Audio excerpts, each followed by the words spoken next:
فيديو جديد.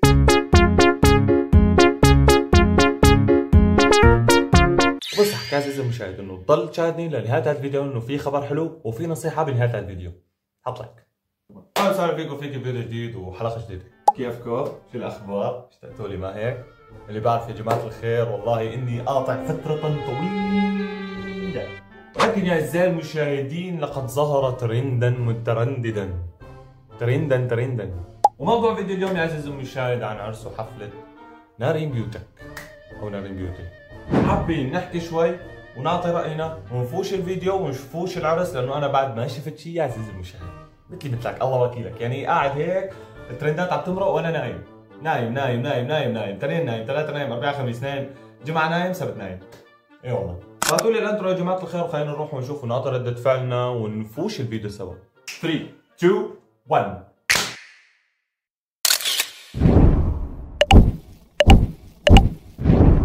اوكي يا جماعة الخير، من فترة صغيرة هيك، من فترة ابو يومين ثلاثة يعني، ظهرت نارين بيوتي في حفلة في الهند. لك انا منين جبت هاي حفلة الهند؟ والله يا جماعة الخير هي ما حفلة بالهند، بس هي عم تمارس طقوس هندية يعني، بيعملوها بالاعراس وبيعملوها بالخطوبات يعني بالهند، مو عنا يعني الحمد لله. يا جماعة الخير يعني نارين بيوتي وحدة من اقدم اليوتيوبر واقدم صناع المحتوى، وعندها اغاني كثير يعني يا جماعة الخير على السوشيال ميديا وعلى منصة اليوتيوب يعني متعاقدة مع كذا شركات، وعندها ماركة للميك اب يعني. ولكن يا جماعة الخير يعني خطيبة ما بعرف شو اسمه صراحة، هلا بدور لكم على الانترنت بالمونتاج بحط لكم اسمه. والله يعني يا جماعة لابقين لبعض ومبروك، وعبالي الله لا يقدر يا جماعة الخير، عبالكم عبالك انت، اذا ما بتحط لايك الله يجوزك اذا بتحط لايك، واذا بتنزل بتحط كومنت. عجبك الحكي ولا ما عجبك؟ يا جماعة الخير العرس كان حلو والامور كلها تمام وكل شيء باللوز ويا عين باحلانا وقشطة وعسل. وانا بهنيهم من قلبي يا جماعة الخير، بما انه يوتيوبر صغير مبتدئ، بقول لهم مبروك يا نارين بيوتي ومبروك لجوزها،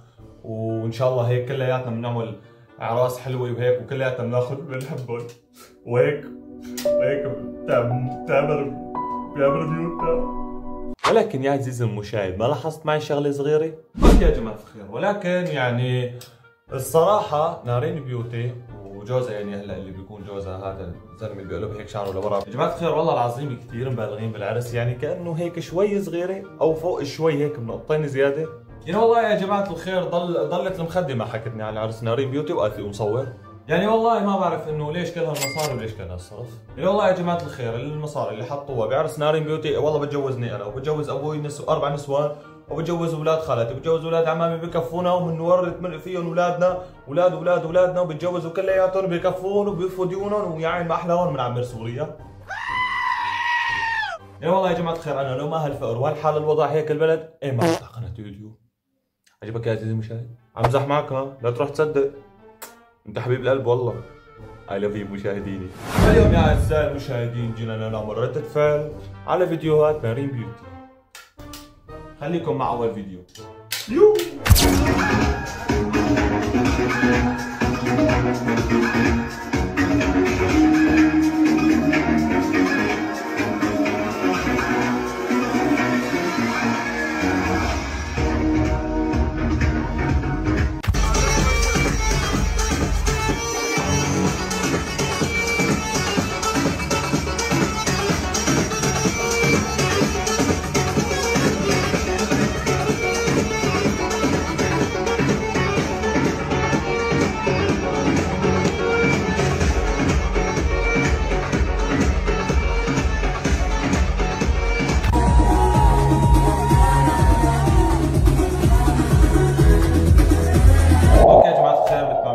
زوجها لنارين بيوتي واقف دي جي، هو كان مستلم دي جي بحفل زفافهم يا جماعة الخير. يعني أنا الناطق بدكم تعتبروني أو المتكلم وهيك اللي ما له علاقة، هيك بيجي من الباب للطاقة وبيتحشقون فوق بمواضيع ما بتخصه. عجبك؟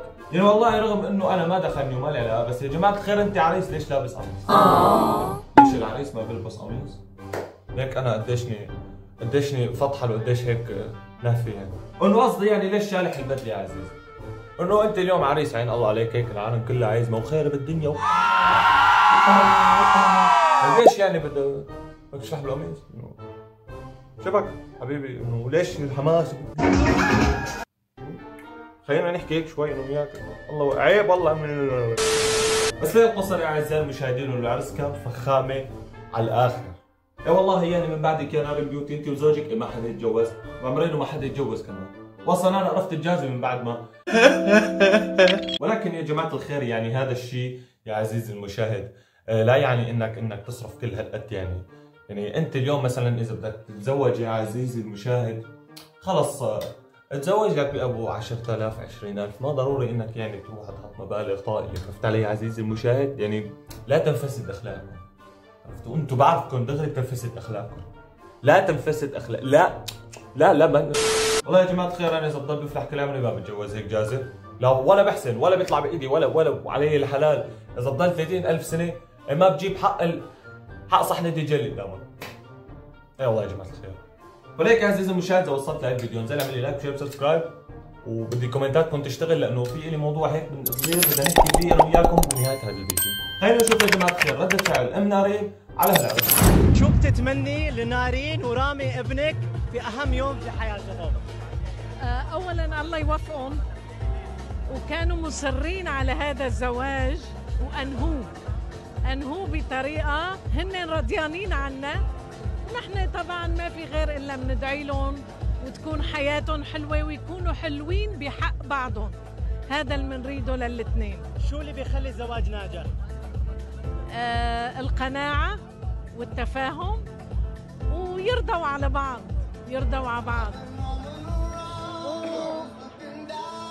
عم بيمروا بايام صعبه، الزواجات كلها عم بتمر بايام صعبه، بس بدها قناعه للشبيبه وللصبايا يقتنعوا لانه القناعه اهم شيء بالزواج. شو شعور الام لما يتزوج ابنها؟ اوه رائع.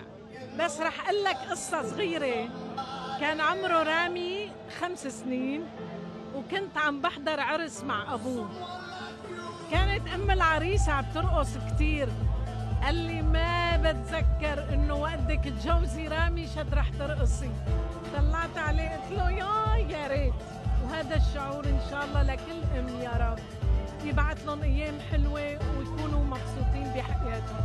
الف مبروك وثانك يو سو ماتش. ثانك يو فوق لكم وان شاء الله هيك تكون ايامكم كلها حلوه وفرح. شكرا. اوكي يا جماعه الخير كانت ردة فعل امه لرامي. هلا ذكرت اسم العريس كانت ردة فعلها جدا واضحه وجدا صريحه يا جماعه الخير مثل ما بتحلم كل ام. بس كانه هيك كانت يعني معترضه قليلا فالقليل. والله انا هيك شفتها يعني صراحه امه لرامي يعني شكلها ما كان بدها نارين ولا كانت نارين بيوتك معترضه عليها ولا كانوا هن معترضين على بعضهم ولا ايوه كان يشتغل بكوز قبل العرس. بعدين طبعا يا جماعه الخير بكل العلاقات لا تقتصر عنا المشاكل، الشجار والخبيث والعيد والزناطيط والفعاطيط الزبده. وبنهايه هذا الفيديو اعزائي المشاهدين بحب اقول لهم الله يهنيهم والف مبروك يا نارين ويا رامي وان شاء الله بتبقوا مع حياتكم Don't cry. قصدي ان شاء الله بيضلوا كل حياتهم مبسوطين ومرتاحين وعين الله عليهم. يعني ان شاء الله يا نارين ويا رامي بتعيشوا وبتشوفوا اولادكم وبتورثوا الشهره والسوشيال ميديا والمصاري لاولادكم. يعني اعزائي المشاهدين بتضل نارين زميلتنا واختنا وبنتمنى لها الخير والمخلوقه ما عليها حكي يعني بمنصات الانتقاد صفحتها فاضيه يا جماعه الخير. اوكي يا جماعه الخير بنهايه هذا الفيديو شيلوا لي موضوع نارين على جنب يا جماعه الخير. خلونا نجي نحكي هيك كلمتين طلعت من القلب مني لإلكم. مني إلك يا عزيزي المشاهد. وانزل حط لايك وتابع حط كومنت وتابع الفيديو. مو عامل سبسكرايب اعمل سبسكرايب. شو بالك عم تعمل؟ اوكي يا جماعه الخير بنهايه هذا الفيديو حابب اني لكم على مواضيع عم بتصير ومواضيع عم تتحضر ان شاء الله من قبل هاي القناه من قبلي انا محمد زهيران يا جماعه الخير صانع هذا المحتوى. حابب اقول لك يا عزيزي المشاهد هذا اخر فيديو راح اعمله انا بهاي القناه. نعم يا عزيزي المشاهد بمحتوى الانتقاد. يا جماعة الخير أنا اكتشفت إنه نسبة جمهور كثير كبيرة منكم عم بتحب أم خرطوش عم بتحب فيديوهات أم خرطوش. وأنا ممتن لك يا عزيزي وعزيزتي المشاهدين كثير إني عم أقدم محتوى يليق فيكم وفي أولادكم ويليق بحضراتكم، وانك تأمن انت او انت عزيزي المشاهد تحط اولادكم بكفين هالقناة وخليه يحضروني. وان شاء الله يا جماعة الخير بكون عند حسن ظنكم. طبعا يا جماعة الخير في كثير سيناريوهات عم تنكتب، وفي كثير حلقات عم تنكتب يا جماعة الخير وعم تتحضر، وفي اغاني كمان عم تنكتب وعم تتحضر، ووحدة من هاي الاغاني راح تكون يا جماعة الخير راح تنصدر على العيد الكبير ان شاء الله.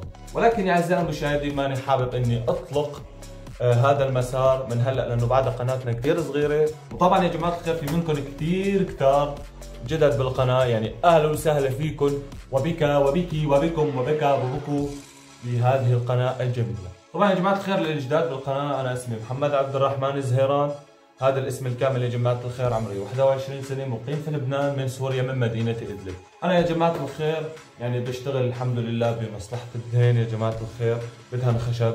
يعني يا جماعه الخير كان حلمي وطموحي اني اوصل لهذا الشيء. يعني يا جماعه الخير حبيت الكاميرا من الاخر وحبيتكم وحبيتوني وفتحت قناه، وان شاء الله رح نكمل مع بعض وما رح اقطعكم ابدا ابدا. يعني يا جماعه الخير باختصار ما رح بقى تشوفوا هالشكل يطلع عم ينتقد حدا.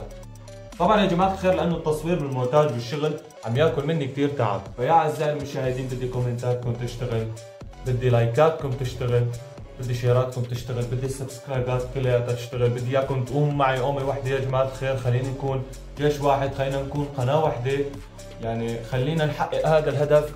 قربنا على وصول 3000 الحمد لله رب العالمين، وان شاء الله حتشوفوا حلقات ام خرطوش متتاليه، حلقات كامله فيديوهات على منصه يوتيوب يا جماعه الخير. ما راح بقى انزلكم ريلات ام خرطوش ابدا ابدا. شفت يا جماعه الخير نسبه محبتكم لشخصيه الام اللي من بأديها انا يعني. وانتظرونا في اول حلقه من سلسله ام خرطوش.